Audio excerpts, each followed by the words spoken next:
Qozog'istonda yuzni yopuvchi kiyimlarni kiyish taqiqlandi. Assalomu alaykum aziz muxlis.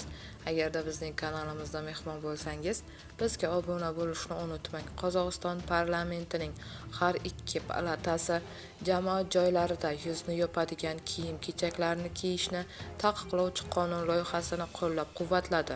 Qayd etilishicha, gap huquqbuzarlikning oldini olish to'g'risidagi qonunda kiritilayotgan tuzilishlar haqida bormoqda.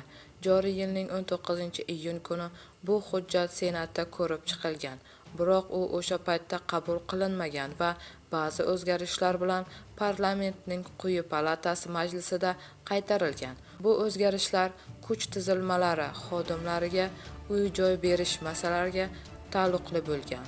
Biroq Senat a'zolari jamoat joylarida yuzni yopuvchi kiyimlarni taqiqlovchi normalarga rozi bo'lgan. Majlis deputatlari qonun loyihasini qayta ko'rib chiqqan va taklif etilgan tuzilishlarga rozilik bildirgan. Endi qonunni prezident imzolashi kerak bo'ladi. Qayd etilishicha, yangi o'zgarishlar yuzni tanib olishga to'sqinlik qiluvchi kiyimlardan foydalangan holda sodir etish mumkin bo'lgan huquqbuzarlikning oldini olishga yordam berish maqsadida joriy etilmoqda. Bunga ayrim istisnolar mavjud.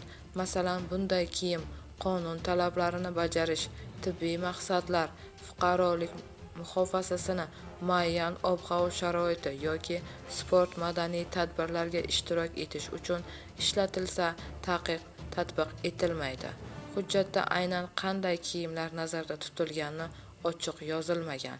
Ma'lumot uchun, O'zbekistonda jamoat joylarida shaxsni identifikatsiya qilish imkoniyati berilmaydigan darajada yuzni to'sib olgan shaxsga nisbatan BXMning 10 baravaridan 15 baravarigacha 3.300.000 so'mdan 4.950.000 so'mgacha miqdorda jarima qo'llanishi belgilangan.